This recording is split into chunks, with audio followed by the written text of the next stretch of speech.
योगिया दुर्लभ तोना देखला साधने योगिया दुर्लभ तोना देखला साधने योगिया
दुर्लभ तो म्या देखिला साजनी योगिया दुर्लभ तो म्या देखिला साजनी पाहता पाहता मनान पुरे धनी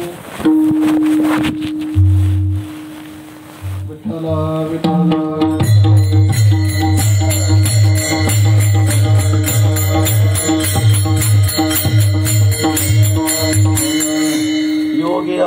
दुर्लभ तो म्या देखिला साजनी योगिया दुर्लभ तो म्या देखिला साजनी पाहता पाहता मनान पुरे धनी देखिला देखिला माय देवांचा देवो फिटला संदेहो निमाले तुझे पण अनंत रूपे अनंत वेशे देखिले म्या त्यासे किंवा अनंत वेशे अनंत रूपे देखिले म्या त्यासे बाप रखुमा देव रखून बांधली कैसे किंवा रखुमा देवी वरी खून बांधली कैसे देखिला देखिला माय देवांचा देवो फिटला संदेहो निमाले तुझे पण पांडुरंगा करो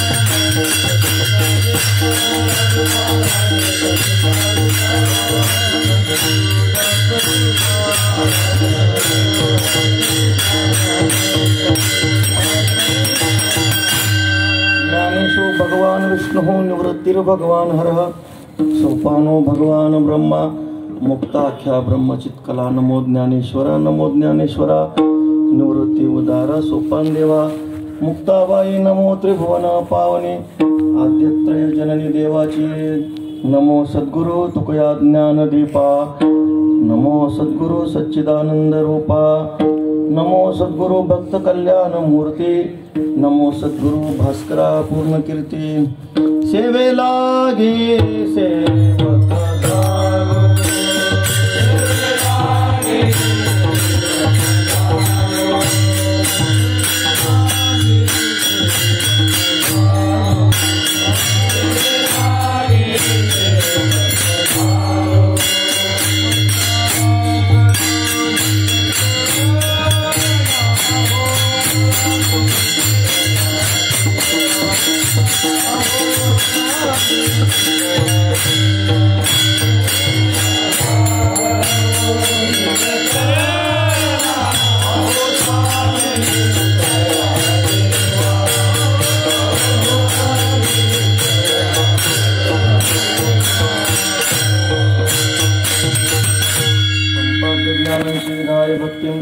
विलोकितोयन समाधिराजः वैराग्यवन्तं सुविचारयुक्तं नमामि जोगं शिरसा गुरुं तमात्मरूप गणेश स्मरण सकळ विद्यांचे अधिकरण तेची वंदू श्री चरण श्री गुरूंचे जयाची ने आठवे शब्द सृष्टी अंगवे सारस्वत आगवे जिवेसी वक्तृत्वा गोडपणे अमृता ते पारुखे मने रसवती वळंगणे अक्षरासी भावाचे अवतरण अवतरविती खोन हाता चढे संपूर्ण तत्वबोध श्री गुरूंचे पाय जे हृदय घेऊन ठाय ते एवढे भाग्य होय उन्मेषासी ते नमस्कारुने आता विठ्ठल विठ्ठल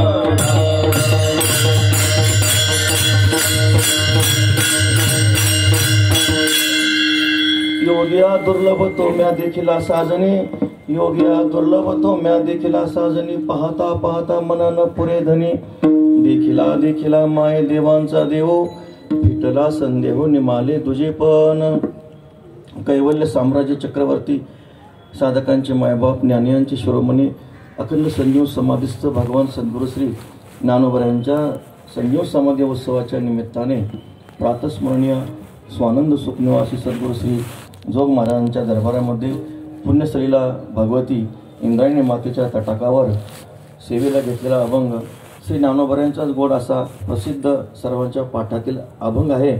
यामध्ये भगवान श्री ज्ञानोबरायांचा स्वानुभवात्मक अभंग असून भगवत दर्शनाची अलौकिक अनुभूती ज्ञानोबराय प्रस्तुत अभंगामध्ये प्रतिपादित करतात। थोडा पर्याय द्यायचा अथवा असा आज कार्तिक वद्य नवमी आहे आणि कार्तिक वद्य नवमी असल्यामुळं 2 एकादशी आलेल्या आहेत आणि वारकरी शिक्षण संस्थेच्या नियमानुसार अध्यापक गुरुवार या ठिकाणी काय असते सेवा असते। वास्तविक पाहता माझा नंबर नव्हता पण कसा आला काय माहिती। विठ्ठल विठ्ठल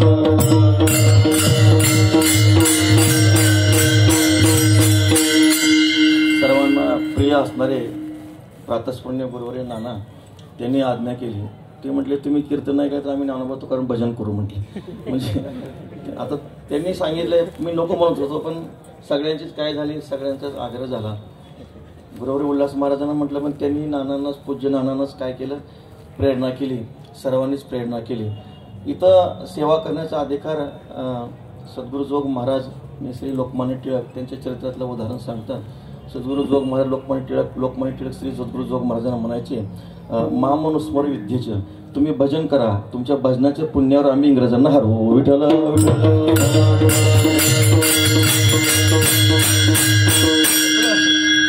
जे संस्कृत गुरुवारी आहेत, संस्कृत गुरुवारी म्हणजे हिमालयाचे तोडीचे महापुरुष आहेत.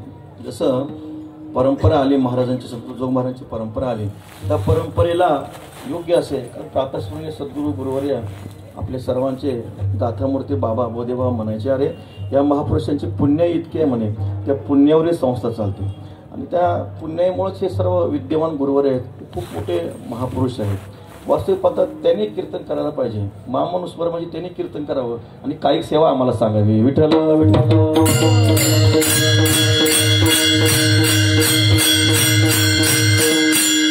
पण आता काय नाईलाज आहे, तुका म्हणे रणी नाही पाहो परतो नाही. आता रणांगणामध्ये आलेच सेवा करायचीच आहे.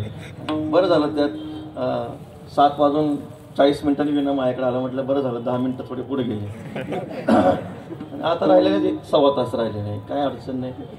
साधू संत गुरुवर्यांचं अंतकरण खूप मोठं आहे. संस्थेचे गुरुवर्य विद्यमान अध्यक्ष प्रातस्मरणीय पूज्य संदीपानजी महाराज हे सर्व महापुरुष, त्यांच्या आज्ञेच्याद्वारे ही सेवा आहे. सर्व गुरुवर्यांच्या पुढं सेवा आहे. इथं असणारा सर्व टाळकरी म्हणजे इतका नियमनिष्ठ आहे.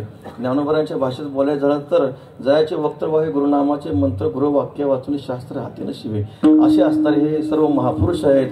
या महापुरुषांच्या पुढे असणारी सेवा साक्षात आपले सर्वांचे गुरुवर्य प्रातस्मरणीय शांतीब्रह्म बाबा आहेतच आणि भगवान विश्वनाथ स्वरूप असणारे गुरुवर्य पूज्य आपल्या सर्वांचे बाबा सर्व पुढे विराजमान आहेत. आणि जे आचाराचे मूळ पीठ, वेदाची उतारपेठ, तेसे द्विजरत्न चौकट पावण्या असे असणारे, ज्यांची आधारयुक्त भीती वाटते असे पूज्य गुरुवर्य श्री भास्कर महाराज हे सर्व महापुरुष आहेत. सर्वांना प्रिय असणारे गुरुवर्य श्री उल्हास महाराज आहेत. पूज्य गुरुवर्य श्री विद्वत्ता उपासना ज्यांच्या ठिकाणी आहे असे श्री आत्माराम महाराज आहेत. आता सर्वांचं मी काय वर्णन करणार. इथं जे आहेत सर्वच गुरुवर्य आहेत, सर्वच महापुरुष आहेत. सर्वांच्या चरणी भक्तिभावाने, सर्वांच्या चरणी तैसा ज्ञानोबरांच्या भाषेत बोलायचं झालं तर तुम्ही संत माझिया कडा दिठीचा कराल बहुडा, तरी तुम्ही माने एवढा होईन मी. गुरुवर्य यांच्या ठिकाणी विद्वत्ता आहे, शिक्षण आहे, ज्ञान आहे, ज्ञान असून भक्ती आहे असे पूज्य माऊली महाराज आहेत. काय या महापुरुषांचं आपण वर्णन कराय, त्यांच्या चरणी लीन व्हावे, उद्धरावे कृपेने, महापुरुषांचं श्रवण करावं. आणि गुरुवर्य बाबांची, बोधीबाबांची जी परंपरा आहे, भजनाची उपासना आहे, ती उपासना चालवणारे प्रातस्मरणीय गुरुवर्य आपल्या सर्वांचे प्रेममूर्ती असणारे परमेश्वर बाबा हे सर्व महापुरुष आहेत. या महापुरुषांच्या पुढं ही सेवा आहे. वास्तविक पाहता त्यांच्या पुढं आपण बोलू नये, काम करावं, सेवा करावी. पण साधू पुरुषांचा, संतांचा स्वभाव असतो, तुका म्हणे आले समर्थाच्या मना, तुका म्हणे तुम्ही उदार कृपा, किंवा आम्ही सांगत असतो संस्थेमध्ये कीर्तन करणं ही सेवा नाही, तर बाथरूम धुणं हे सुद्धा सेवा आहे. विठ्ठल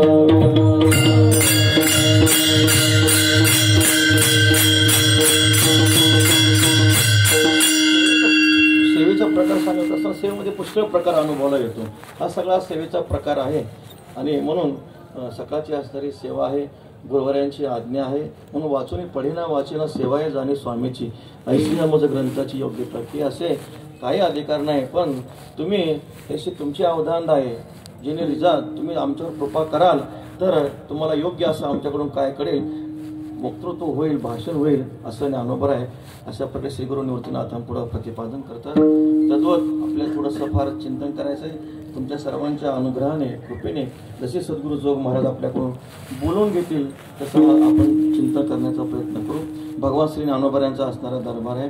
ज्ञानोबा असणारा हा स्वानुभवात्मक अभंग आहे. या अभंगाला महत्त्व असण्याचं कारण आहे, हा अभंग प्रसिद्ध आहे. प्रत्येक वारकरी प्रातःकाळी सकाळी भोपाळ्या प्रकरणातील अभंग म्हणत असताना पहिल्यांदा हा अभंग म्हणत असतो. अभंगाला एवढं महत्त्व का आलं त्याचं कारण आहे, शब्दाचं कवच दूर करून त्याच्या अर्थाकडे आपण गेलो तर त्या आपल्याला अभंगाचं महत्त्व कळल्याशिवाय राहत नाही. शब्दाला महत्त्व असतं अर्थामुळे, अर्थाला महत्व असतं अनुभवामुळे, अनुभवाला महत्व असतं अनुभव ज्या विषयाचा आहे त्या विषयामुळे, तसेच अनुभव घेणारी जी व्यक्ती आहे त्या व्यक्तीमुळे अनुभवाला महत्व येतं. विठ्ठल हा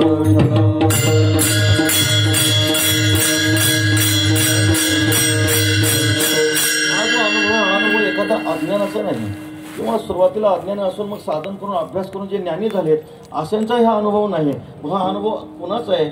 ज्यांना कधी अज्ञान शिवलेच नाही अशा उपजत महापुरुष श्रेष्ठ ज्ञानीपुरुषांचा अनुभव आहे. स्वतः महाराज सांगतात उपजताची ज्ञानी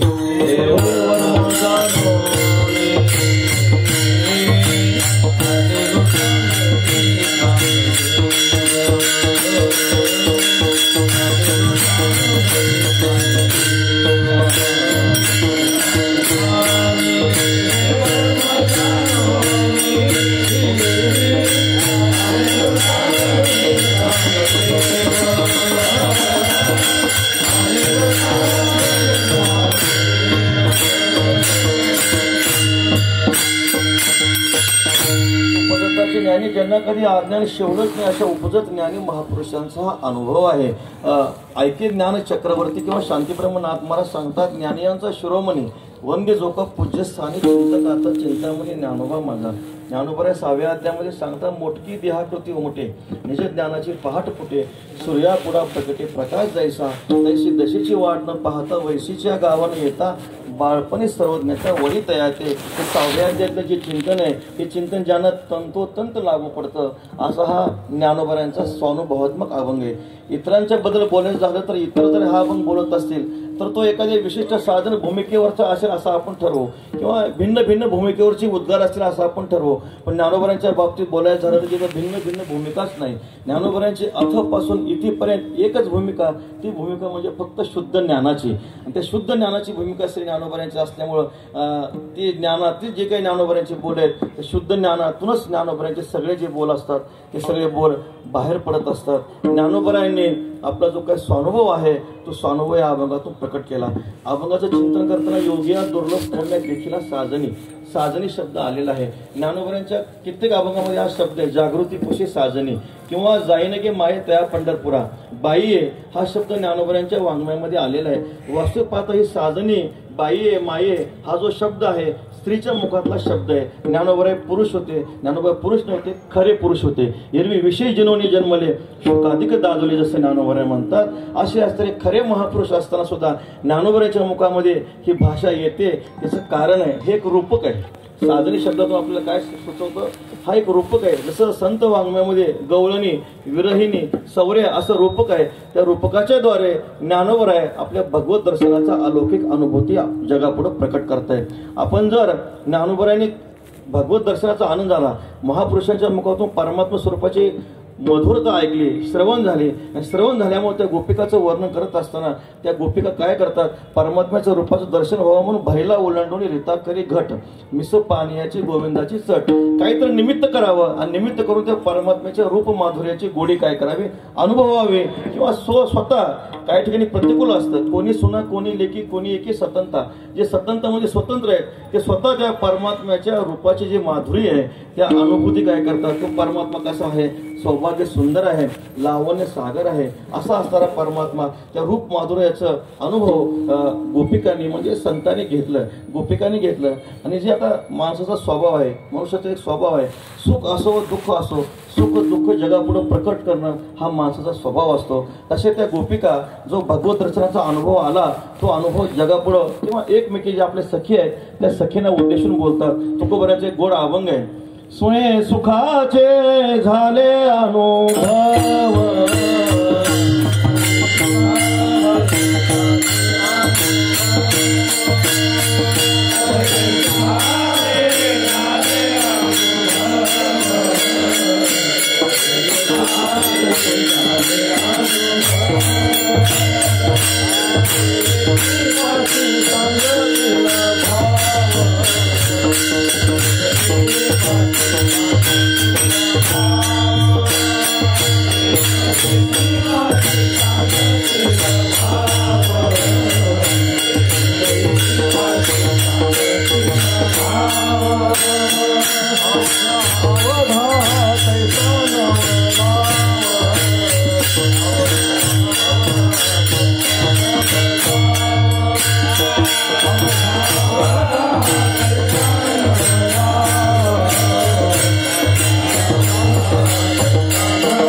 स्वानुभूती आहे, सखींना उद्देशून बोलता स्वयं सुखाचे झाले अनुभव एक एकीपाशी सांगितलं होतं एकांती एकल्या एकाच सुखाच्या.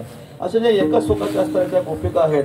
आपली जी स्वानुभूती आहे परमात्मा सुखाची जी अनुभूती आहे ते एकमेकीला सांगतात. कारण हा श्याम सुंदर नीलोत्पल गाभा, श्याम सुंदर नीलोत्पल गाभा,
प्रभा आहे, ही सखी जी आहे, गोपिका आहे, आपल्या सखीला सांगते. काय सांगायचं, परमात्मा स्वप्नामध्ये आला आणि सुंदर श्याम सुंदर रूप त्या परमात्म्याचं आम्हाला स्वप्नामध्ये दर्शन झालं. म्हणजे अंतःकरणातला जो भाव असतो, सुखाचा असो दुःखाचा असो, मनुष्य काय करतो स्वभावाप्रमाणे जगामध्ये प्रकट करत असतो. पण हा अनुभव सांगत असताना हा अनुभव सामान्यानं सांगण्यामध्ये काही स्वारस्य नाही. इतरांना हा अनुभव सांगू नये. अनुभव सांगण्यासाठी सजातीय असला पाहिजे किंवा त्या सुखाचा अनुभव घेणारा किंवा त्या सुखाची अनुभूतीची इच्छा करणारा असा असणारा सजातीय असला पाहिजे. इतरांना अनुभव सांगून काय उपयोग आहे. शांती ब्रह्मनाथ महाराज सांगतात त्या सुखाची सुख गोडी विषयी काय जाणं ते बापुडे. सामान्य पुरुषाला त्या अनुभवाची गोडी काही समजणार नाही. मग जो अनुभव चालतोय हा त्यालाच आपण सांगावं किंवा त्या अनुभवाची इच्छा करणार आहे त्याला हा अनुभव आपण सांगावा. साजनी शब्द आहे, मूळ शब्द आहे सज्जन. म्हणजे असावा, असं नाही, असावा. मूळ शब्द सज्जन असावा, त्याचा अपभ्रष्ट रूप साजनी झाला असावा. म्हणजे हे अनुभव घेणारे ऐकणारे सज्जन आहेत, साधू पुरुष आहेत. विठ्ठल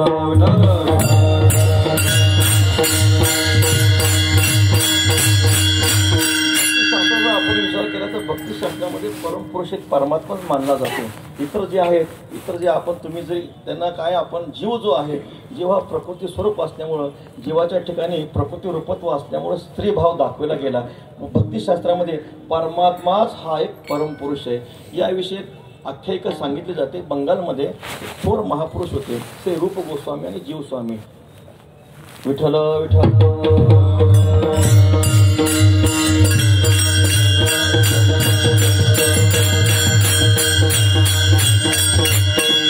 महापंडित भक्तिशास्त्र प्रवर्तक संत होते आणि त्यांनी भक्तिशास्त्र सुंदर अशा ग्रंथाची रचना केली. भक्तिरसामृत सिंधू, उज्ज्वल नीलमणी, वैष्णव तोषणे, षट संदर्भ आदी या ग्रंथाची भक्तिशास्त्रामध्ये त्यांनी ग्रंथाची काय केली रचना केली. त्यामध्ये जीव गोस्वामी तर उत्तर कालामध्ये वृंदावनामध्ये एकांतामध्ये राहत, कोणाचाही कसलाही परिग्रह नाही, एका गुहेमध्ये राहत. त्यांचा असा त्यांनी नियम केला उत्तर कालामध्ये स्त्रीचं दर्शन मुख दर्शक सुद्धा करायचं नाही असा त्यांनी नियम केला. अशा कालामध्ये भक्तश्रेष्ठ मीराबाई एकदा वृंदावनामध्ये आल्या. वृंदावनामध्ये आल्यानंतर क्षेत्रामध्ये गेल्यानंतर तीर्थक्षेत्राचं दर्शन करावं, तीर्थामध्ये स्नान करावं आणि मुख्य उद्देश असतो साधू पुरुषाचं काय करावं. साधू संत तेथे असते बा उदंड, त्या माझ्या आत्मज्ञानी जोकानं बोले वितंड. असे जे महापुरुष असतात त्यांचा अनुभव घ्यावा, स्वात्मसुखाचं आदान प्रदान करावा हा एक हेतू असतो. भक्त स्वर्या मीराबाईंनी सर्व महापुरुषांचं दर्शन केलं. लोकांना विचारलं आणखी कोणी संत आहेत का. लोकांनी सांगितलं एक खूप मोठे महापुरुष आहेत, संत आहेत, भक्तिशास्त्र प्रवर्तक आहेत, पण त्यांनी नियम केलाय ते कुठल्याही स्त्रीला दर्शन देत नाहीत. मग भक्तश्रेष्ठ मीराबाई म्हणाल्या, नक्कीच मला त्यांची काय दाखवा, गुहा दाखवा. भक्तश्रेष्ठ मीराबाई त्या गुहेजवळ आल्या आणि बाहेरून मी मीराबाई आपल्या भेटीला आलेले आहे असे मीराबाईने उद्गार काढले. उद्गार काढल्यानंतर आतून श्री जीव गोस्वामींनी सांगितलं, मी स्त्रीचं मुख पाहत नाही, दरवाजा उघडला जाणार नाही. असं बोलल्यानंतर भक्तश्रेष्ठ मीराबाई आवेशाने बाहेरून ओरडल्या. भक्त म्हणून घ्यायला शरम कशी वाटत नाही, स्वतःच पुरुष समजता, पुरुष पुरुषाची भक्ती कशी करेल. भक्तीमध्ये परम पुरुष फक्त एक परमात्माच आहे. स्त्री पुरुष हा फक्त मांस रक्तमय देहाभेदामुळेच भेद आहे. वास्तविक पाहता पुरुष जरी असला तर तो प्रकृती स्वरूप असल्यामुळं तो स्त्री रूपच आहे. जरी आपल्या दाढी मिशा असली तरी प्रकृती पुरुष स्वरूप असल्यामुळं आपण कोण आहोत, जीवच आहोत. 7व्या अध्यायामध्ये पराप्रकृतीचे चिंतन करत असताना जीवभूता महाबाहो य एकदम धारयते जगत अपरिमित स्तन्याम प्रकृती विद्यमे पराम. जी पराप्रकृती आहे ही पराप्रकृती म्हणजे जीव प्रकृती आहे आणि प्रत्येकाच्या ठिकाणी जीवदशा असल्यामुळे प्रकृतीरूप असल्यामुळं जरी आपण पुरुष असलो पण प्रकृती तंत्र प्रकृतीच्या अधीन असल्यामुळं आपण स्त्री भावच आहोत. विठ्ठल विठ्ठल.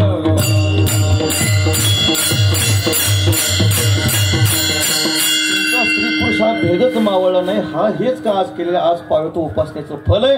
असं मीराबाई आवेशाने बोलल्यानंतर जे जीव गोस्वामी होते त्यांनी गुहेचा दरवाजा उघडला. दरवाजा उघडून भक्तश्रेष्ठ मीराबाईंच्या चरणावर मस्तक ठेवलं, क्षमा मागितली. खरंच म्हणले, भक्तीचं वर्म आज तुमच्या कृपेनं मला कळलं, नाहीतर मला वर्म कळत नव्हतं. मधुर भावामध्ये जो भक्तीचा उत्कर्ष होतो तो इतर कुठल्याही भावामध्ये होत नाही, हे आज मला तुमच्या कृपेनंच कळलं. श्रीमद भागवतामध्ये सुद्धा परमात्म्याची प्राप्ती करत असताना परमात्म्याने सांगितलं, वशी कुर्वन्ति माम भक्त्या यथा यत् स्त्रियः यत् पती असं म्हटलेलं आहे. म्हणजे ज्ञानोबराने सुद्धा हा दृष्टांत ज्ञानेश्वरीमध्ये दिला आहे. तो वल्लभा विकांत ऐसा पडिये किंवा ज्ञानोबरा सांगतात तैसे ते माझे कलत्र हे जाणे. जे भक्तीची परिसीमा सांगत असताना भक्तीमध्ये हा भाव श्रेष्ठ सांगितला, तांत भाव सांगितला. देवर्षी नारदांनी 11 भाव सांगितले, गुण महात्म्याशक्ती, रूपाशक्ती, पूजाशक्ती, स्मरणाशक्ती, दास्याशक्ती, कांताशक्ती, वात्सल्याशक्ती, आत्मनिवेदनाशक्ती, तन्मयताशक्ती, परमविरहाशक्ती.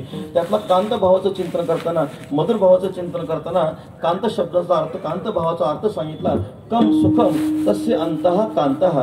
म्हणजे सुखाची पराकाष्ठा ज्या माधुरी भक्तीमध्ये अनुभवाला येते त्याला कांतभाव म्हणा. आणि वारकरी संप्रदायातील सर्व संत महापुरुषांनी या मधुर भावाचाच अंगीकार केला. विठ्ठल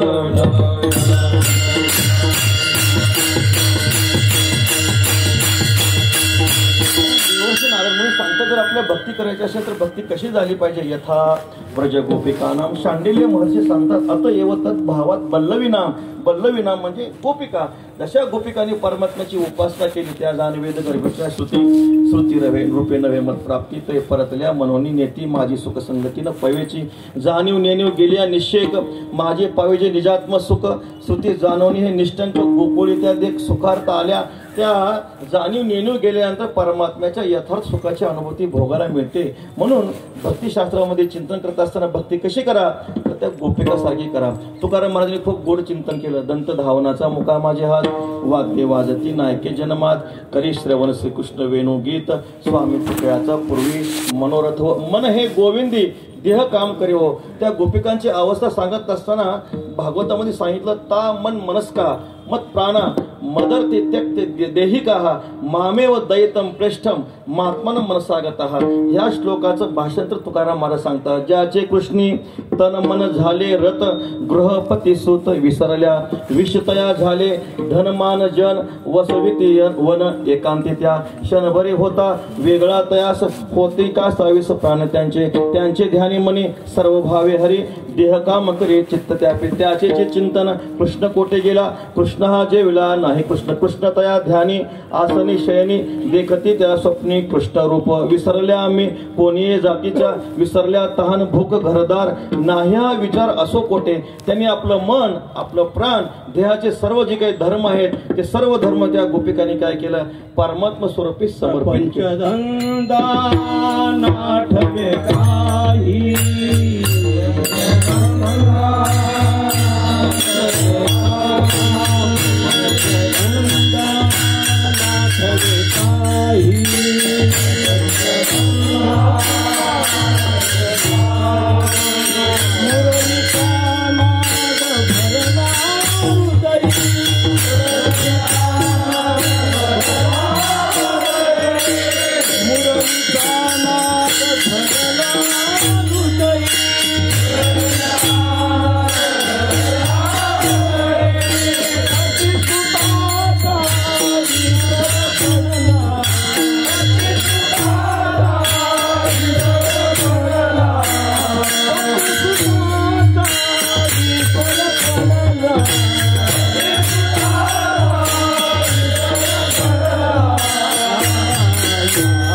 धंदा नाठवे काय असा जो असणारा गोपी भाव आहे, ज्या गोपिकांनी जशी परमात्म्याची उपासना केली, सेवा केली, तो गोपी भाव संत महात्मे श्री ज्ञानोबराय, तुकोबराय, नाथ महाराज, सर्व संत मंडळी सर्वांनी त्या गोपी भावाचा अंगीकार केला. निवृत्ती प्रसादे मी गोळी येवो, माझा भाव तो विठ्ठल निहाळ येवो, किंवा महाराज सांगता म्हणून भाज झाले बाई व बापरक देवरू जन्म वेगळे केले.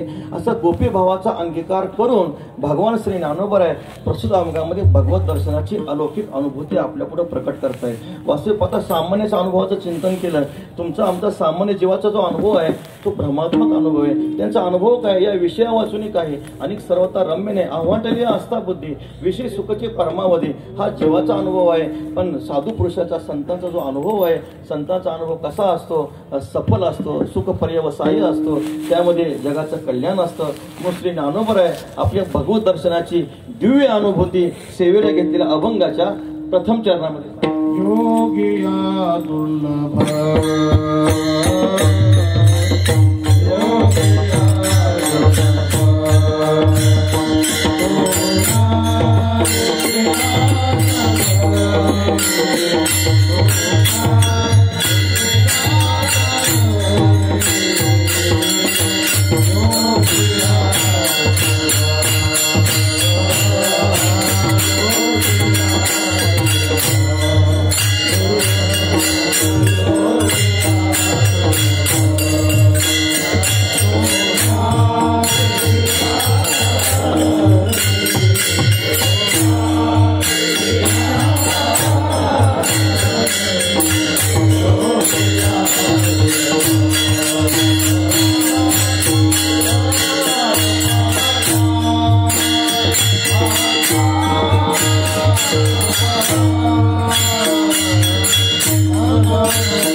योगिया दुर्लभ तोम्या देखिला साजनी, पाहता पाहता मनानं पुरे धनी. ज्ञानोबराय आपली भगवत दर्शनाची अनुभूती सांगतात. योग्यांना दुर्लभ असणारा जो परमात्मा आहे, सगुण श्याम सुंदर जो भगवान आहे, श्री पांडुरंग परमात्मा आहे, त्या श्री पंढरीरायाचं आम्हाला दर्शन झालं. आता योग्यांना दुर्लभ आहे म्हणजे इतरांना सुलभ आहे का, असा अर्थ नाही. योग्यांना जर दुर्लभ असं तर इतरांना सुलभ होईल का हो? नाही. भगवान परमात्मा सांगतात, नमे विदु स्वर्गनाथ प्रभो नमहर्षया, येत वेदमुखे झाले मन पवन पांगुळले, रात्रीविन न मावळले रविशशी. ज्ञानोबा सांगतात तिथं वेद मोकळा झाला, मन प्राण पांगुळे गेले, रात्रीशिवाय चंद्र सूर्य मावळले गेले. माऊली सांगतात उद्रीचा गर्भ जैसा येणे मायेची वैसा, देवाशी मी तैसा ना. जसा पोटातला गर्भ आपल्या मातोश्रीचं वय जाणू शकत नाही, किंवा ज्ञानोबा वर्णन करतात जे काही समुद्रातले जे मासे असतात त्यांना समुद्रातून किती पाणी आहे हे जाणू शकत नाही, किंवा मशका नोलांडावे गगन तैसे महर्षीचे ज्ञान नेनतीच माते. ज्ञानोबा सांगतात जसा चिलट आकाशाचं उल्लंघन करू शकत नाही. माऊली ह्या श्लोकावर सांगत असताना गोड सांगतात उतरले उदक पर्वत वळगे. माऊली सांगतात वाढते झाड मुळी लागे. जर खाली आलेलं पाणी डोंगराच्या परत वर जाईल, किंवा उंच वाढलेलं झाड परत खाली येईल, तर जे काही देव ऋषी मुनी मला जाणतील असं परमात्मा बोलतात. म्हणजे परमात्म्याचं यथार्थ ज्ञान होणं अत्यंत कठीण आहे. मी कवन पाके तुला कवनाचा काही झाला, निवृत्ती या करिता बोला योगे गेली. माऊली वर्णन करतात गाभे वनू वटू घेऊ सवे. जर त्या बीजामध्ये पूर्ण वटाचं दर्शन होत असेल, किंवा लाटेमध्ये समुद्राचं दर्शन होत असेल, किंवा परमाणूमध्ये सर्व भूगोलाचं पृथ्वीचं जर आपल्याला सापडत असेल, तर आपल्याला काय होईल, आपल्याला परमात्म्याचं यथार्थ ज्ञान होईल. परमात्म्याचं यथार्थ ज्ञान यथार्थ दर्शन होऊ शकत नाही. तुकाराम महाराज सुद्धा तेच सांगतात सोन्याचे पर्वत करवती पाषाण अवघे रानोरान कल्पतरू पर्या दुर्लभ विठोबाचे पाय तेथे हे उपाय न सरती अमृते सागर भरवती गंगा मनवेल उगार आहे काळा भूत भविष्य कळो येईल वर्तमान करवती प्रसन्न रिद्धी सिद्धी ठाण मान कळो येती योग मुद्रा निववेल वारा ब्रह्मांडासी तुका मुनी मोक्ष आहे ऐलीकडे ते बापरे काय तेथे सोन्याचे पर्वत करता येईल. तुकाराम महाराज म्हणतात आता करता येणं शक्य नाही, पण करता येईल. अवघे रानोरान कल्पतरू गुरुवर शांतीप्रभू मारुतीवास सांगतात महाराष्ट्रातल्या सगळ्या येड्या बाबी कल्पतरू करता येतील, घडेल असं. बरी या दुर्लभ विठोबाचे पाय तेथे उपाय न सरती. सगळ्या नदी अमृताने भरता येतील, आत्मा ब्रह्मांडात नेता येईल, मोक्ष प्राप्त होईल. पण परमात्म्याचं दर्शन होणार नाही, ह्यांनाच दर्शन होणार नाही असं नाही. जे संसाराला उल्लंघन करून पैजेने ह्या परमात्म्यामध्ये ज्याने उडी टाकली असं योग ज्ञानाचे अवलंबन करणारे त्यांनाही परमात्मा वस्तू दुर्लभ आहे. पै भवस्वर्गा उभगले मोक्ष योग ज्ञान वळगले. त्यांनाही परमात्मा वस्तूचं यथार्थ ज्ञान होणं अत्यंत कठीण आहे. तुकाराम महाराज सांगतात नये क्षणभरी योगियांचे ध्यानी किंवा योगियांचे ध्यानी ध्याताना तुळसी. तुकाराम महाराज सांगतात तुका मने चोरी योगी आहे सवे योगी आहे सवे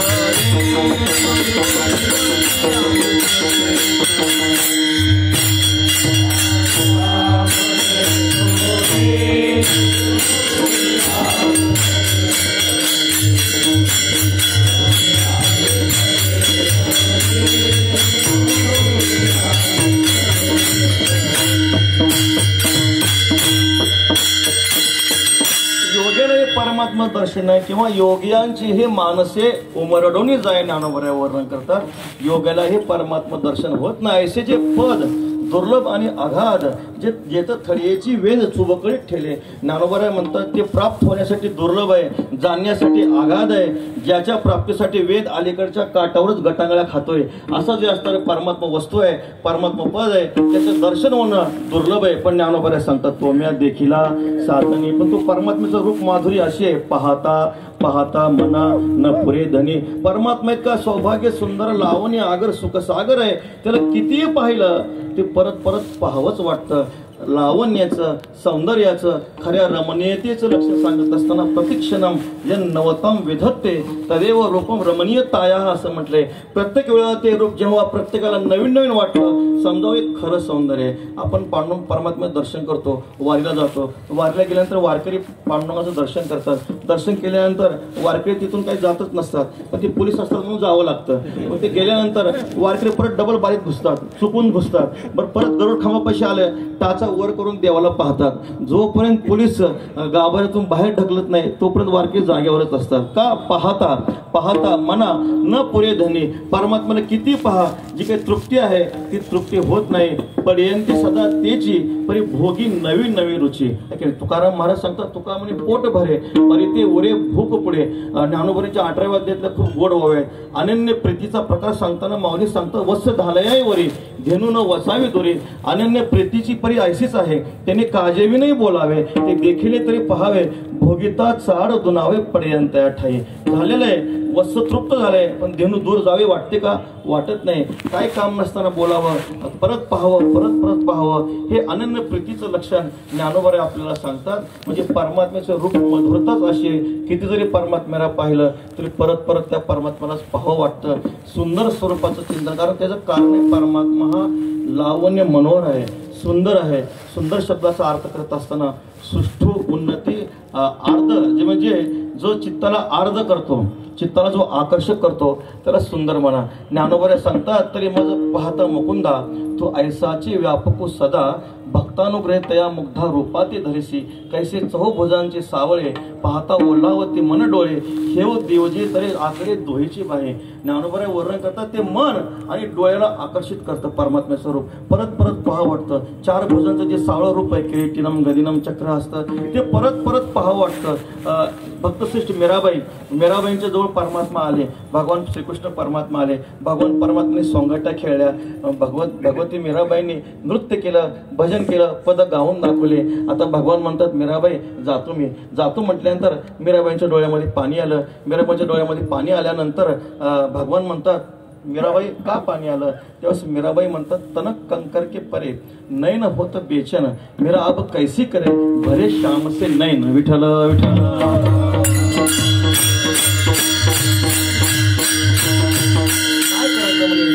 नैन होते बेचैन, परमात्म्याला पाहिलं पण परत परत त्या रूपाला पाहावं वाटतं.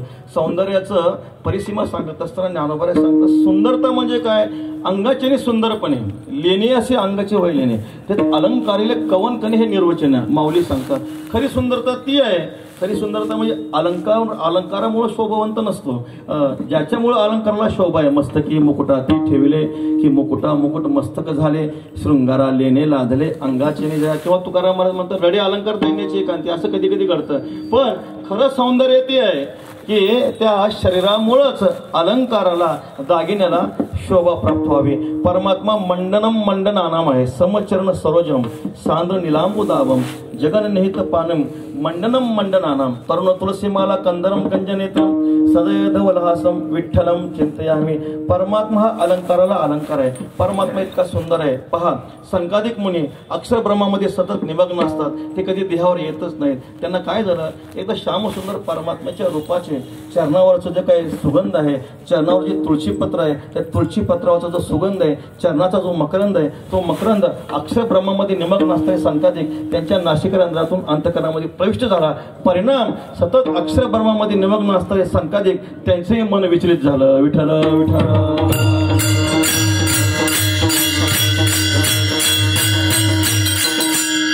गोकुळामध्ये जिथे गर्गाचार्य होते, परमात्म्याचं नामकरण करायला आले. यशोदा मैयाच्या मांडीवर परमात्मा बसलेले होते. गोड सुंदर रूप होतं, सावळे सुंदर रूप, महाराज सांगतात गोड रूप होतं. आणि असं रूप पाहिलं गर्गाचार्य मुनीने पाहिलं. कस्तुरीचं टिळे आहे, घवघवीत ओटी अंगी बावन चंदनाची, ललाटी कस्तुरीचा कास पितांबराची. सुंदर अशा प्रकारे घवघवीत टिळा आहे, परमात्म्याचं बाळ रूप आहे. ती छबी परमात्म्याची गर्गाचार्य मुनीने पाहिली. गर्गाचार्य म्हणतात, अहो काय आश्चर्य म्हणे, ह्या बाळाचं मी नाव ठेवायला आलो, पण ह्या बाळाने माझंच नाव घालून टाकलं. विठ्ठल विठ्ठल.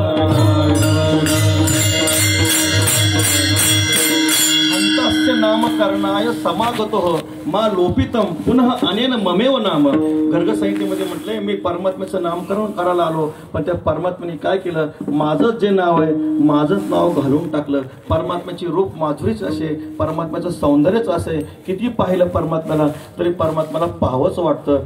परमात्म्याचं जे सौंदर्य आहे, त्या सौंदर्याचं चिंतन करताना जे ब्रह्मनिष्ठ आहेत, ब्रह्मविद वरियान आहेत, जनकासारखे विदेह कैवल्याला प्राप्त झालेले महापुरुष आहेत, तर त्यांच्या सुद्धा चित्ताला परमात्म्याचं जे रूप आहे ते शोभ निर्माण करतं. पाहिले या वेधला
पाहिल्या वेद लावे पैसे जीवे जडोनी जनतासारखे विदेह कैवल्य भावाला प्राप्त झालेले महापुरुष संत तुळशीदासजी महाराज म्हणतात, सहज विरा रूप मन मोरा थकीत होतो जिमी चंद चकोरा. काय म्हणे सांगायचं बघा, त्या परमात्म्याची छबी पाहिली. महापुरुषांना संसारातली कोणती वस्तू आकृष्ट करत नाही. संसारातली कोणती वस्तू आकृष्ट न करणाऱ्या महापुरुषाच्या चित्ताला परमात्म्याची छबी आकृष्ट करते. म्हटले आम्ही आता ब्रह्मसुखाचा सुद्धा त्याग करतोय. परमात्म्याचं रूपच असं आहे. त्या परमात्म्याच्या रूपाला पाहिल्यानंतर मिथिला नगरीतला प्रसंग आहे, जेव्हा प्रभू रामचंद्र भगवती सीता मातेचा विवाह होता. त्या विवाहाचं ते परमात्म्याचं रूप आहे. ते रूप पाहिलं. हरे हित सहित राम जब जोहे रमा सहित रमापती मोहे. म्हणजे वैकुंठामध्ये साक्षात भगवान विष्णू त्या रामरायाच्या रूपाला पाहून बोलले, विठ्ठल विठ्ठल. असं असताना जे परमात्म्याचं रूप आहे ते अत्यंत गोड रूप आहे. परमात्म्याचं सौंदर्य हे अप्राकृत सौंदर्य आहे. सामान्यचं सौंदर्य प्राकृत सौंदर्य असतं. प्राकृत सौंदर्य हे विषमलिंगीनं आकृष्ट करतं, पण परमात्म्याचं सौंदर्य समलिंगीनंही आकृष्ट करतं. रामायणातला एक गोड प्रसंग आहे. भगवान परमात्मा चरण कमलाने काय झाले, शेळीची काय झाली, पायी झाली. ऋषीमुनी होते. त्या ऋषीमुनींना वाटलं आपल्याला म्हातारपणामध्ये स्त्री असावी, म्हणून ते सर्वांनी दगड घेतला आणि दगड घेऊन ते कुठं आले, भगवान रामरायाकडे आले.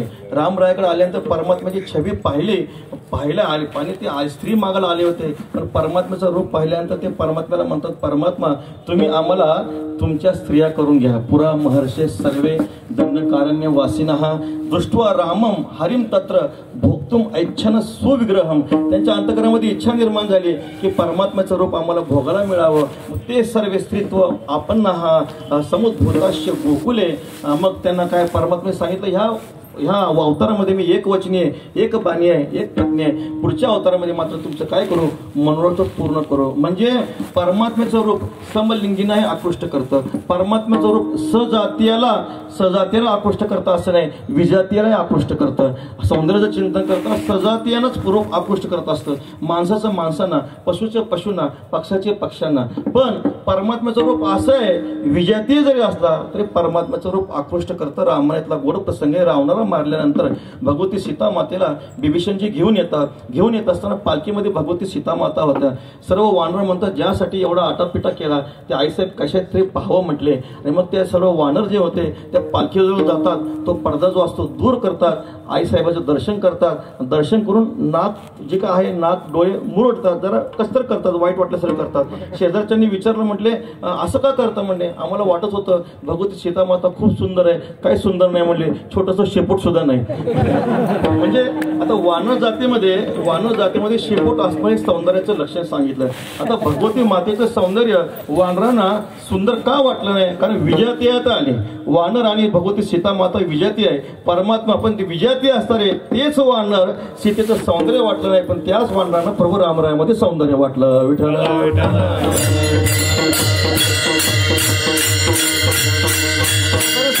भगवती सीतेचं सौंदर्य अप्राकृत आहे, परमात्म्याचं सौंदर्य अप्राकृत आहे, सीतेचं सौंदर्य प्राकृत आहे.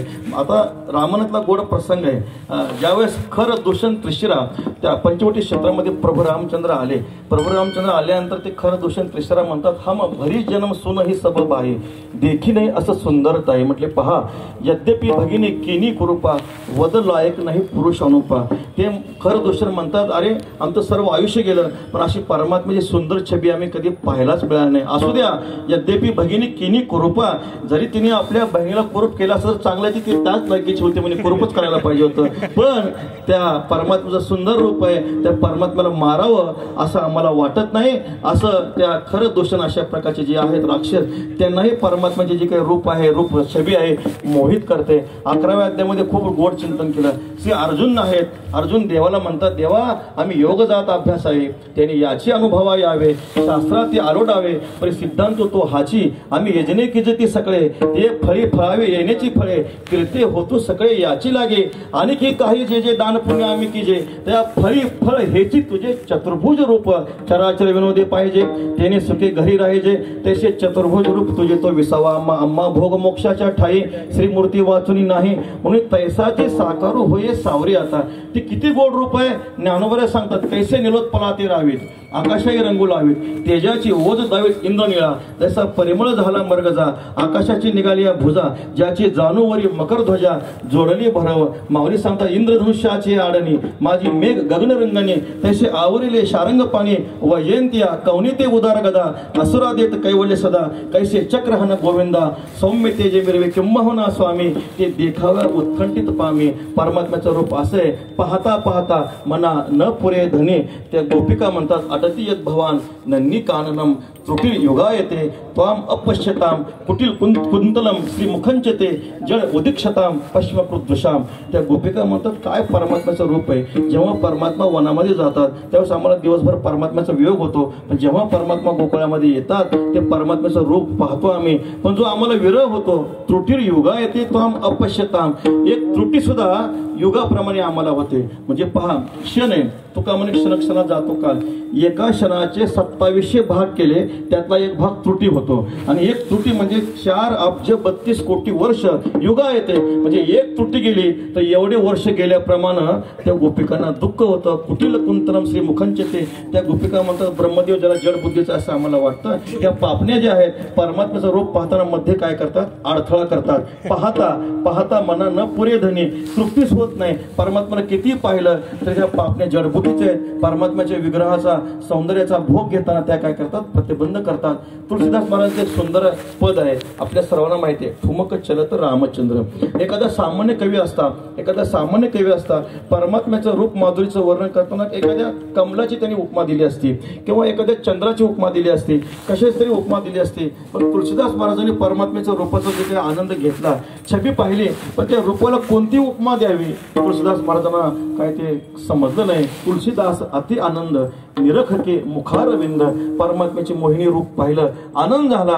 मग आता रघुवर छबीला कशाची उपमा द्यावी. रघुवर छबी के समान म्हणतात तुलसीदास महाराज म्हणतात, रघुवर छबी बनिया. म्हणजे परमात्म्या छबीला आम्ही कशाची उपमा द्यावी, तर परमात्म्याचं रूप हे परमात्म्याच्या रूपासारखंच आहे. विठ्ठल विठ्ठल.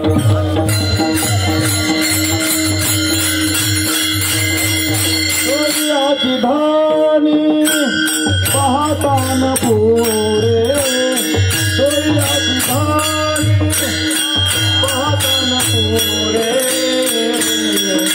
तया लागे धुरे मन मारे.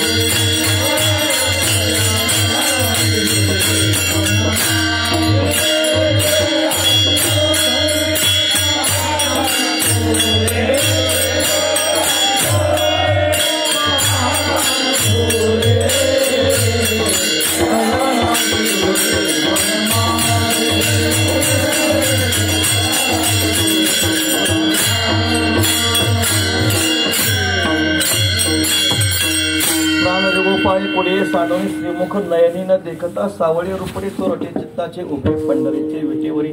भगवान श्री ज्ञानोबांना पंढरनाथ परमात्मा दर्शन झालं. परमात्मा कसा आहे, पांडुरंग कांती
रत्नकिळ फाकती प्रभागणी तलावणी तेज पुंजाळे नव नवे तेची शोभा काननाव. विठ्ठल कर्नाटक येणे मज लावे लावे. परमात्म्याने वेद लावला. परमात्म्याचं रूप अनुपम्य आहे, सुंदर रूप आहे. किती परमात्म्याच्या रूपाला पाहिलं तरी तृप्ती होत नाही. कानी कुंडलाची शोभा, कानी कुंडलाची प्रभा, कानी कुंडलाची प्रभा, कुंडलाची प्रभा, कानी कुंडलाची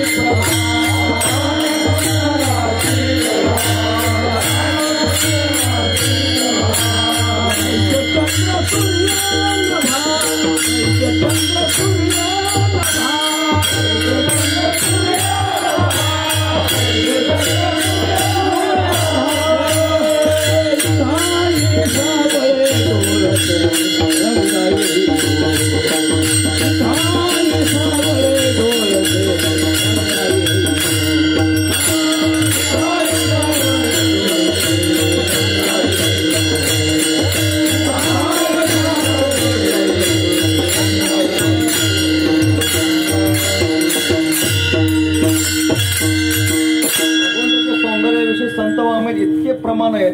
संत शिरोमणी कानोबऱ्यांचा एक गोड आहे, अभंग आहे, त्याला गोंधळ म्हणतात. गोंधळ बरोबर भलीबाबा म्हणायचे, तुम्ही आम्ही गोंधळ घालतो तसा हा गोंधळ नाही. सुंदर मुख साजे रे कुंडले मनोहर गोमटी व नागर नागर पप्पा केशर कस्तुरी मळवती व विशाळ व्यंकटनेत्र वैजयंती तळपे कंठी व काच पितांबराची चंदन सुगंध साजे ओटी व अष्टांगे मंडित काय वर्णावी रूप ठेवणी व सोली व शुद्ध रसाची ओती व लावण्याची खाणी व सर्व कळा संपन्न मंजूळ बोले हास्यवदनी व बहुरूपी नटली आदिशक्ती नारायणी व कानोबऱ्यांची आरती सुंदर अंग कांती मुख भाळ सुरेख बानली ओटी अंगी टिळा साजिरा रेख मस्तकी मुकुट कानी कुंडले तेज फाके आरक्त दंत हिरे कैसे शोभले निखे धन्य ते प्रसवली ऐसिया नंद पत्नी.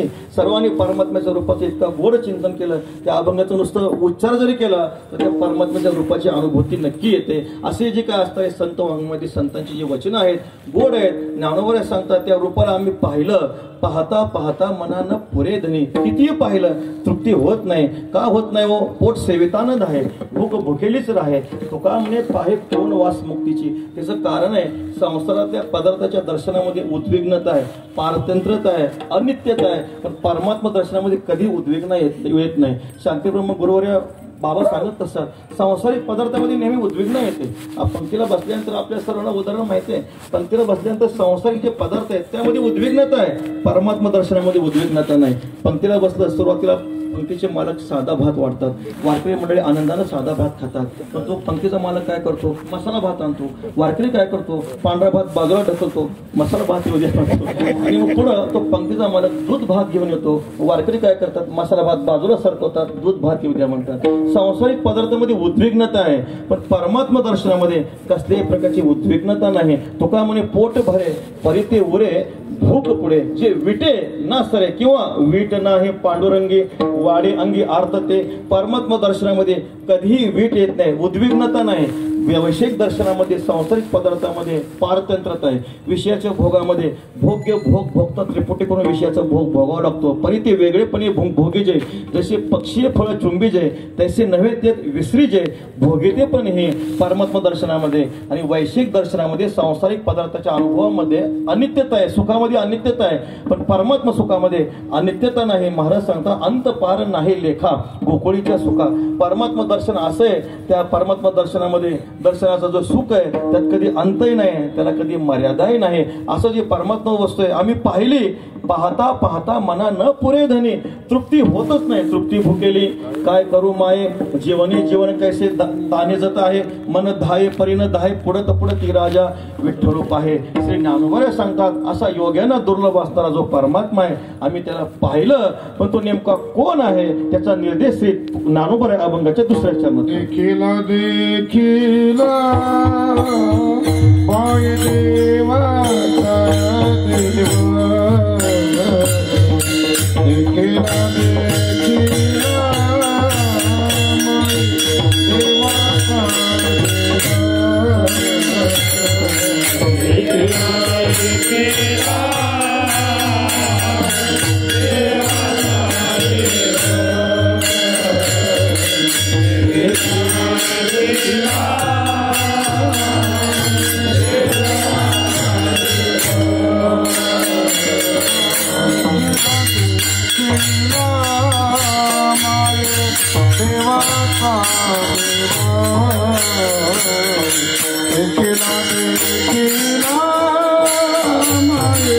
देवाचा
देखिला माये देवांचा देव त्याला संदेह निमाले तुझे. पण श्री ज्ञानोबाला सांगतो आम्ही देव पाहिला, नुसता देव नाही पाहिला, देवांचा देव पाहिला. सामान्य जीवाला पाहण्यात काय अर्थ नाही. प्रातस्मरणीय गुरुवारी वैकुंठवासी श्री बाबा गोले बाबा सांगत असता जीवाने जळाला शरण जाऊ नये, जीवाने जीवाला शरण जाऊ नये, जीवाने देवाला शरण जावं. तसं जीवाने जीवाला पाहू नये. जीवाला पाहण्यामध्ये काय अर्थ आहे. जीव हा मरका आहे, पंचभूताचा आहे, रक्त मांस रक्त ज्या नरकमुताने असलेला भरलेला आहे, आदी आणि अंताने युक्त आहे. बालत्व तारुण्य वार्धक्य मरणादी धर्माने युक्त असणारा हा जीव आहे. त्या जीवाला पाहण्यात काय अर्थ आहे का. त्या जीवाला पाहण्यात काय अर्थ नाही. आम्ही जो पाहिला देवाचा देव पाहिला. आता इतरही देवता आहेत, इंद्र चंद्राधिक देवता आहेत, पण ते सर्व आडनावाच्या देवता आहेत. त्यांनी काय केलेलं आहे, त्या कर्माच्या द्वारे त्या स्थानाची प्राप्ती करून घेतली. त्यांचाही देह भौतिकच आहे, पण ते श्रेष्ठ कर्म केल्यामुळं त्या पदाची त्यांना प्राप्त करून घेतलेली आहे. वास्तविक फक्त माणसापेक्षा श्रेष्ठ आहेत म्हणून त्यांना फक्त देव ही संज्ञा प्राप्त झालेली आहे. वास्तविक पाहता तेही काय आहेत, देवच आहेत. पण आम्ही जो देव पाहिला तो देव कसा आहे. निळोबाराय महाराज वर्णन करतात. इंद्रचंद्र महेंद्र या त्याची इंद्रचंद्र महेंद्र या त्याची पूजी. इंद्रचंद्र महेंद्र या त्याची पूजी.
परमात्म्याचं पूजन करतात, श्रुतीशास्त्राच्या परमात्म्याचं स्तवन करतात, ऋषीमुनीच्या परमात्म्याचं ध्यान करतात. असा हा तो हा देवादिदेव बरवा पांडुरंग सदाशिवाचा निज ठेवा.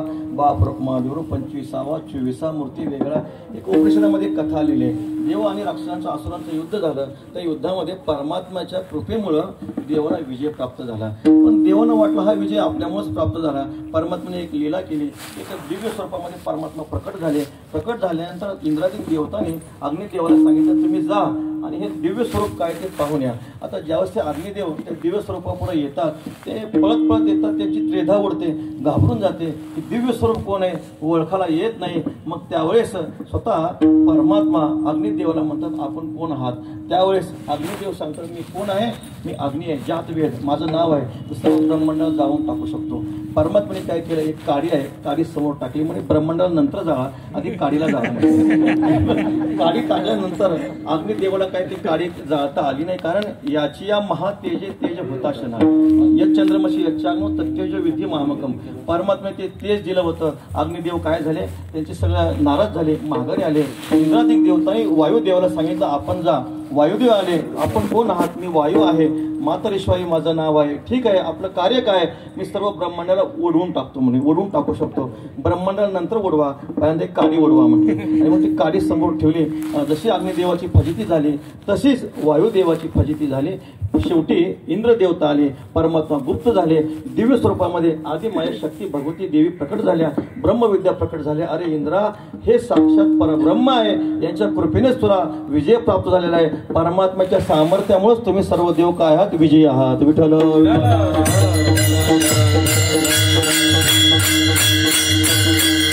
धामामधला एक प्रसंग आहे. श्री अर्जुन जेव्हा गोलोक धामामध्ये गेल्यानंतर द्वारपाला जाऊ, तिथं आल्यानंतर एक ब्रह्मदेव आले. ब्रह्मदेव आल्यानंतर द्वारपालाने विचारलं, आपण कोण? आता आपण कोण विचारल्यानंतर ब्रह्मदेव म्हणाला, मी सृष्टी उत्पत्ती करता ब्रह्मदेव आहे. मग द्वारपालाने विचारलं, कोणत्या ब्रह्मांडाचे आपण ब्रह्मदेव? अरे म्हटले, जगात एकच ब्रह्मांड आहे, ते एकाच ब्रह्मांडाचा मी एकटाच ब्रह्मदेव आहे. म्हटले, थांबा म्हणे, मी काय करतो, मध्ये परमात्म्याला वर्दी देऊन येतो. ते द्वारपाल होते, मध्ये दरबारामध्ये गेले. तिकडून एक 5 तोंडाचा आणखी एक देवता आली. आल्यानंतर आपण कोण? श्री अर्जुनांनी विचारला, आपण कोण? म्हटलं, मी ब्रह्मदेव आहे. ते झाल्यानंतर परत 6, 10, 20, 40, 60, 80, 100 मुखाचे प्रत्येकजण ब्रह्मदेव येऊ लागले आणि विशिष्ट ब्रह्मांडाचे आम्ही कोण आहोत? ब्रह्मदेव आहोत असं सांगू लागले. हे सगळं दृश्य पाहिल्यानंतर चतुर्मुखाचे ब्रह्मदेव जे जगत उत्पत्ती करता होते, त्यांना मीच एक श्रेष्ठ उत्पत्ती करताय, हा त्यांचा सर्व जो अभिमान होता तो सर्व अभिमान विगलित झाला. भगवान श्रीकृष्ण परमात्म्याने आपल्या अपरिमित परम वीर्यत्वाचं दर्शन त्या गोलोक धामामध्ये अर्जुनाला दाखवलं. विठ्ठल विठ्ठल. परम पवित्रम परमं भवाम पुरुषं शाश्वतं दिव्यम आदि देवम अजम विभुम तू परम दैवत तिही देवा पुरुषजी 25वा दिव्य तू प्रकृती भावा पहिले करेल. श्री ज्ञानोबा सांगतात, तुम्ही कसे आहात? देवाचे देव आहात, प्रकृतीच्या पलीकडचे आहात, अनादिसिद्ध आहात, जो नाती जसे जन्मधर्मी ज्ञानोबा वर्णन करतात. काळ यंत्राशी सूत्री असे असताना तुम्ही कोण आहात? नियामक आहात. इतर जे देव आहेत नियम्य आहेत, परमात्मा हा नियामक आहे. देव शब्दाचं चिंतन करताना दिव्यते इति देव हा प्रकाशमान जो आहे, प्रकाशमान असा अर्थ केला. ज्योतिषामपि तज्ज्योतिः तेजस्विनामहम. परमात्मा स्वयं प्रकाश आहे. प्रकाशाचं चिंतन करत असताना 4 प्रकारचे प्रकाश सांगितले. जड प्रकाश, विकारी प्रकाश, चित्त अविकारी प्रकाश आणि स्वयंप्रकाश. 4 प्रकारचे प्रकाश सांगितले. जड प्रकाशामध्ये भौतिक प्रकाश होतो, म्हणजे सूर्याधिकाचा जो प्रकाश आहे तो जड प्रकाश आहे. विकारी प्रकाशामध्ये म्हणजे चिदाभास, म्हणजे त्याला जीव म्हणा, हा विकारी प्रकाश आहे. जे काही जागृती स्वप्नामध्ये उत्पत्ती आणि सुषुप्ती समाधीमध्ये काय होतो? नाश पावतो. म्हणून ह्याला काय म्हटलेले? अंतःकरणामध्ये प्रतिबिंबित जे चैतन्य आहे ते हा विकारी प्रकाश झाला, जीव चैतन्य. मग चित्त अविकारी प्रकाश, साक्षी कुटस्थ चैतन्य, अंतःकरण उपाधीने युक्त चैतन्य म्हणजे उदासीन असणारं हे चित्त अविकारी प्रकाश. स्वयंप्रकाश परमात्मा आहे. तो कोणाचं प्रकाशन करतो? तर सर्व जगाचं प्रकाशन करणारं, त्याचं कोणीही प्रकाशन करत नाही. ज्ञानोबाने ज्योतिषामपित ज्योती या पदावर वर्णन करताना खूप सुंदर चिंतन केले. जे अग्नीचे दीपन, चंद्राचे जीवन, सूर्याचे नयन देखती जेणे, जयाचे उजेडे तारागण उबडे, महाते सुरवाडे जेणे रहाटे, जे आदीची आदी, वृद्धीची वृद्धी, बुद्धीची जे बुद्धी, जीवाचा जीव, जे मनाचे मन, नेत्राचे नयन, सूर्याचे नयन देखती जेणे. महाराज जे मेदिनीची मेदिनी, पाणी पिवणी असे पाणी, तेज दिवे लावणी जेणे तेजे. परमात्मा मनाचं मन येन मनसानं म्हणूते येणार मनोमतम तदेव ब्रह्मत्वम विद्धी नेदम यदिदम उपासते. परमात्मा मनाचं म्हणे. आपण डोळ्याच्या द्वारे पाहतो, डोळा कुणाच्या द्वारे पाहतो?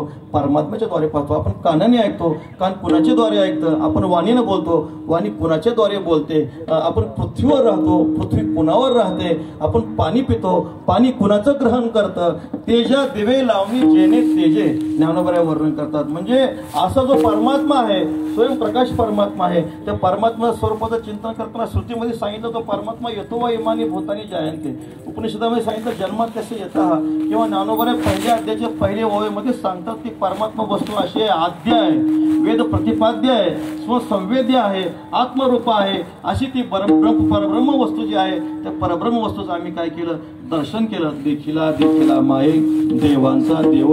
आता परमात्म्याचं दर्शन झालं. परमात्मा दर्शनाचं फल काय असेल तर फिटला संदेहो निमाले तुझे पण. परमात्म्याचं यथार्थ दर्शन झालं. बरोबर आहे. प्रातस्मरणीय श्री भोलेबाबा सांगायचे, वस्तू जशी आहे तशी कळणं याला दर्शन म्हणा. परमात्म्याचं यथार्थ दर्शन झालं. परिणाम काय झाला? तो संदेह होता, संशय होता तो फिटून गेला आणि संशयाच्या पोटामध्ये असणारा जो काय दुजेपणा आहे तोही निवृत्त झाला. विठ्ठल विठ्ठल.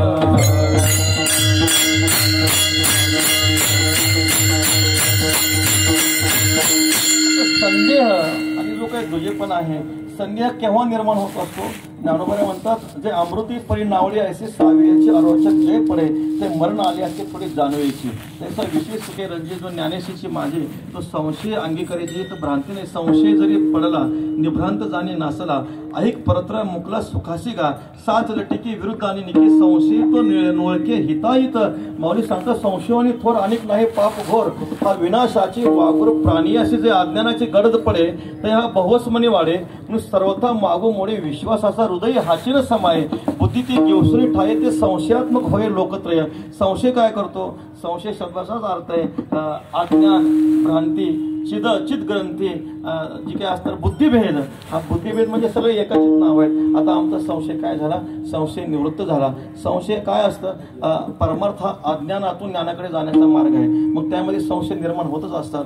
संशय हा ज्ञानाचा प्रकार आहे पण तो ब्रह्मज्ञानामध्ये त्या संशयाचा समावेश होतो. माणसाला असं संशय परमार्थामध्ये लागल्यानंतर संशय वाटतो. त्या संशयाचे परत दोन प्रकार आहेत, एक निश्चय रूप आणि एक संशय रूप. निश्चयात्मक भ्रम आणि संशयात्मक भ्रम. निश्चयात्मक भ्रमामध्ये देह सत्य आहे, ईश्वर पारलौक असतात, परलोक मोक्ष हे सगळं खोटं आहे, संसार सत्य आहे. हा जो भ्रम आहे निश्चयरूप भ्रम आहे. ह्या भ्रमाचं विशेष असं आहे ह्या भ्रमामध्ये हा खोटं आहे असं वाटत नाही, ते प्रमा आहे असं वाटतं. हा निश्चयरूप भ्रम आहे. आणि मग संशयात्मक भ्रमाचं चिंतन करताना स्थानोवा पुरुषोवा म्हणजे हा जो भ्रम आहे हा भ्रम डोळसाळा होतो, आंधळ्या माणसाला होत नाही. कसं बद्ध पुरुषाचा भ्रम हा निश्चयात्मक असतो आणि मुमुक्षूचा भ्रम हा संशयात्मक असतो. विठ्ठल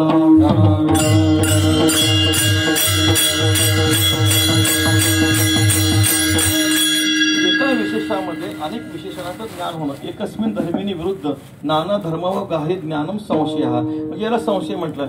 एका विशेषामध्ये एकाच विशेषणाचं अनेक विशेषणाचं ज्ञान होणं ह्याला काय म्हटले? संशय म्हटले. द्विकोटिक किंवा चतुष्कोटिक. विठ्ठल विठ्ठल.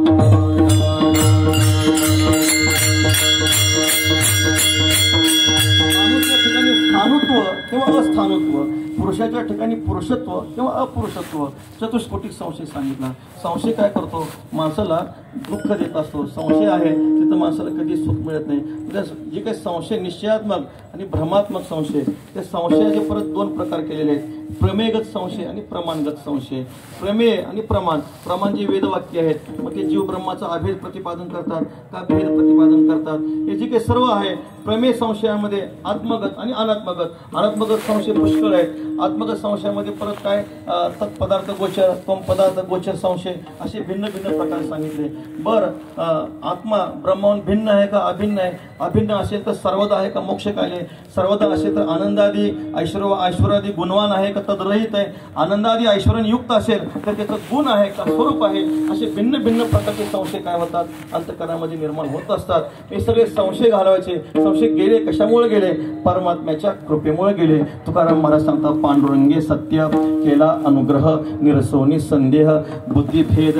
बुद्धिभेद म्हणजे संशय भ्रांती अज्ञान हे सगळं निघून गेलं. संशय माणसाला काय करतो? नेहमी दुःख देतो. मग संशय कधी करत जाऊ नये. एक उदाहरण सांगितलं जातं. एक मनुष्य होता, थोडं काहीतरी घडलं म्हणून गंगेमध्ये स्नानाला आला. गंगेमध्ये स्नानाला आल्यानंतर स्नान करत असताना गंगेमध्ये स्नान झालं आणि आचमन केलं. आचमन केल्यानंतर एक भाताचा शीत मात्र तोंडात गेला.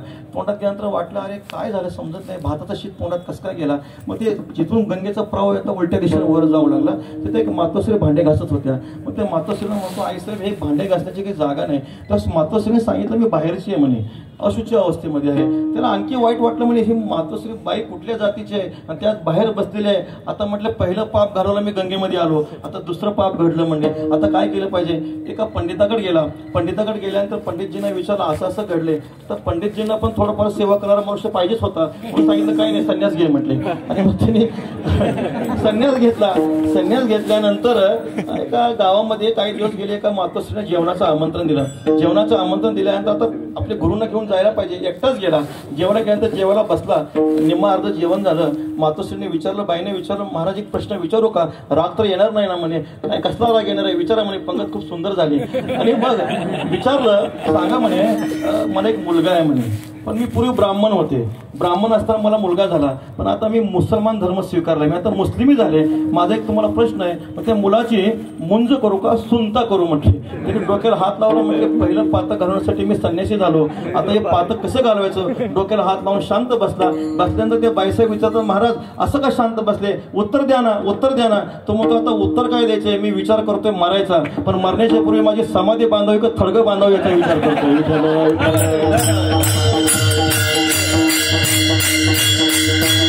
हा जो संदेह आहे, संदेह संशय माणसाला नेहमी काय करतो, दुःख देतो. पण श्री ज्ञानोबा सांगतात, फिटला संदेह. संदेह परमात्मा दर्शनामध्ये संदेह वृत्ती, संशय गेला, अज्ञान गेलं, भ्रांती गेली. त्याच्या तज्जन असताना जो काय भेद आहे तो भेदही निघून गेला. तुझी जवळ घडे तो संसार भय जोडे. ज्ञानोबा वर्णन करतात, खंडे तरी उरला तो आम्हाला हरी.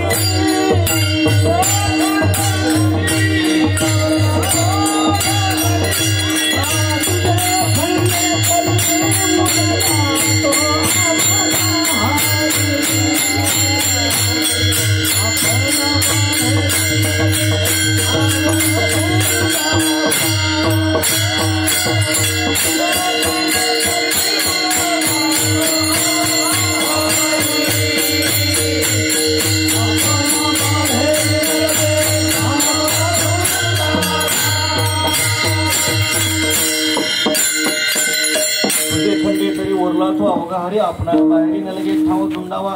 तुझेपणा जो आहे, तुझेपणाही गेला. तुझेपणाचं चिंतन करताना मृत्यूस मृत्यू आपणवती यह नाणे व पश्यती.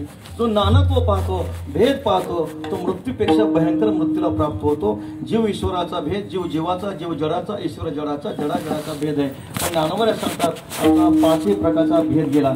जीव ईश्वराचा भेद केला, दर्पणेचे दुसरे भासे, परिते असे एकते. तुका म्हणे कैची कीव, मोठे जीव निराळा. जीव ईश्वराचा भेद गेला, जीव जीवाचा भेद गेला. मुंगे आणि राव आम्हा सारेखाची जीव. जीव जडाचा भेद गेला. फक्त श्रवणी नामदेवराच्या चरित्राला प्रसंग आहे. नामदेवरायाने त्या दगडांना सर्व कपडे घातले, किंवा नामदेवरायांच्या मातोश्रींचा खोकला आला होता. मग औषध आणण्यासाठी नामदेवराय गेले. बाबीची जी साल होती, कुऱ्हाडीने साल काढल्यातून त्याचा रस आला. नामदेवरायांना मोठं वाईट वाटलं. म्हटलं मी हरिभक्त म्हणून घेतो, तर मला कसल्याही प्रकारची भूतदया नाही. आणि मग जसं त्या बाबडीच्या खोडाला इजा झाली, सर्व जे कुऱ्हाड होते आपल्या सर्व शरीराचं जे काही साल आहे काढून टाकली. परमात्म्याचा धावा केला.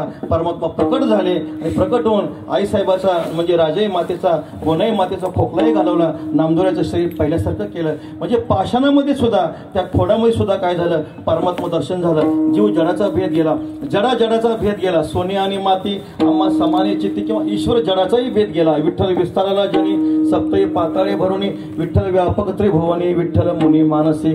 आता भेद गेला. माऊली सांगतात, तैसा विश्व स्वप्नेशी माया, निद सांडुनी धनंजया, सहसा चेईला अद्वया.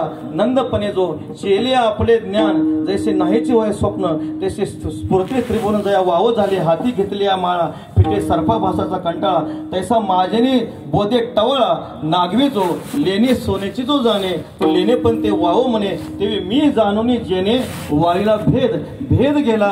अशा प्रकारचा संशय गेला. आता काय राहिलं, आता सर्व चराचरामध्ये, अनंत रूपामध्ये, अनंत वेशामध्ये असणारी जी परमात्मा वस्तू आहे, त्या परमात्मा वस्तूची यथार्थ खूण अंतकरणामध्ये बांधली. ज्ञानोबा अभंगाच्या तिसऱ्या अनंत रूपे अनंत वेशे,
बाप रखुमा देव रखून बांधली कैसी किंवा गाथ्यामध्ये अनंत वेशे अनंत रूपे देखील मी त्याशी रखुमा देवी वरी खून बांधली कैशी म्हणजे परमात्मा या ठिकाणी कशी खून बांधली किंवा बाप रखुमा देवीवर असा जरी अर्थ घेतला तर रखुमा देवीचे जे वर परमात्मा म्हणजे आमचे श्री पांडुरंग आमचा पिता रखुमाई आमची माता बाप रखुमा देवीवर सुद्धा एक अर्थ श्रीगुरु प्रातस्मरणीय श्री मामासाहेब सांगायचे असं म्हणतात 16व्या वर्षापर्यंत ज्ञानोबरांचे जे अभंग आहेत ते ज्ञानदेव या शब्दांनी आहेत तदनंतरचे जे अभंग आहेत बाप रखुमा देवीवर असं परंपरेने सांगितलं जातं म्हणून बाप रखुमा देवीवरी देवीवरी परमात्मा या ठिकाणी किंवा परमात्मा कृपेनं खून बांधली कैसे गुरुगम्य असणारे जे खून आहे अनंत रूपामध्ये अनंत विषयामध्ये आम्हाला परमात्म्याचं दर्शन झालं तो जीवती वास पाहे ती होता मीची तया एक आहे अथवा निवांत जरी राहे तरी मीची काय हे असो आणि काय त्या सर्वत्र मी वाचुनी नाही जैसे सवाय जळ बोही बुडालिया घटा तैसा महाराज सांगता हे समजते श्री वासुदेव ऐसिया प्रतिती रसाचा ओतला भाव किंवा जयाचे प्रतितीचे वाखोरा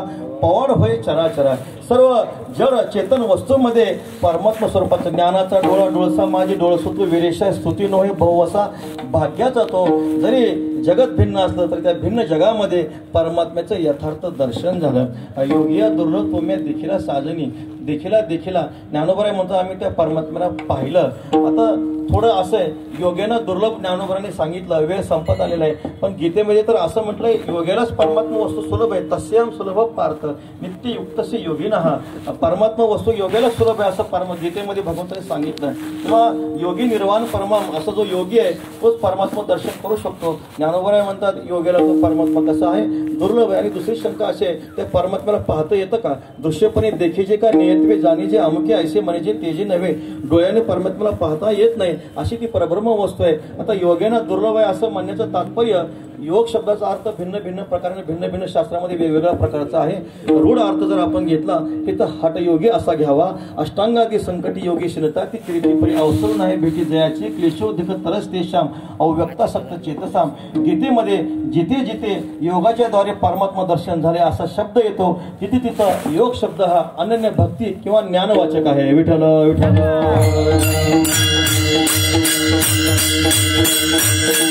योगामध्ये जो काही योगी असतो निर्विकल्प समाधीमध्ये जातो पण विठ्ठल दशेमध्ये आल्यानंतर परत त्याला काय होतं जगाचा अनुभवाला येत असतो म्हणून योगी जो आहे इथला हा योगी हटयोगी आहे योगेनं किंवा योग्यानं परमात्मा दर्शन यथार्थ होत नाही आता त्या परमात्मा वस्तूला पाहायचे कसं पाहायचं इदंतेशी वाळले मी पणेविन डहारले ते रूप पाहिजे आपले आपणची परिदर्पणाचे आधारे एकची करून दुसरे मुख पाहते गवारे तैसे नको हे पाहणे ऐसे ऐसे विरा जैसा न मोडलिया विहिरा मग आपली आवग मी जरा भरून टाके नात्री आटलिया अंब निजबिंबी प्रतिबिंब नेहटे का न भिनव घटा भावी नाना इंधनांशू सरलिया वनी परते जेवी आप्या आप्या तसे आप्या धनंजया न्याहाळणे जिव्हे आपली चवी चाकणे चक्षु निज बुबुळ देखणे म्हणजे पाहणेपणा टाकून दृश्य सापेक्ष द्रष्ट्याची कल्पना टाकून त्या परमात्म्याला पाहायचे ते वस्तू पाहत असताना ज्ञानोबा एक उदाहरण देतात पाहतात ते वस्तू पाहिले आपण पिपय आपुले पाहिजे जैसे हिवले हिवे आपल्या ठिकाणच ती परब्रह्म वस्तू पाहायची पण कशी पाहायची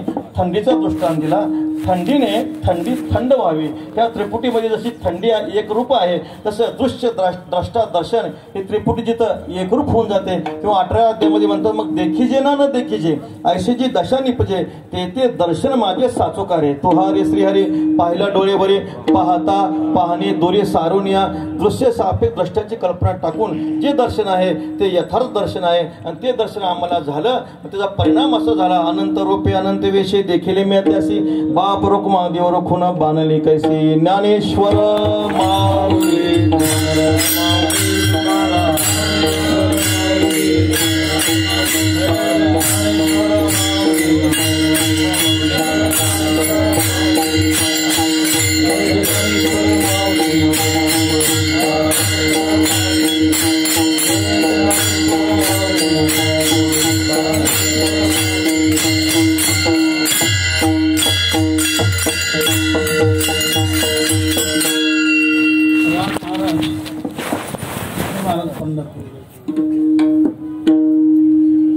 उठू नका कोणी उठू नका.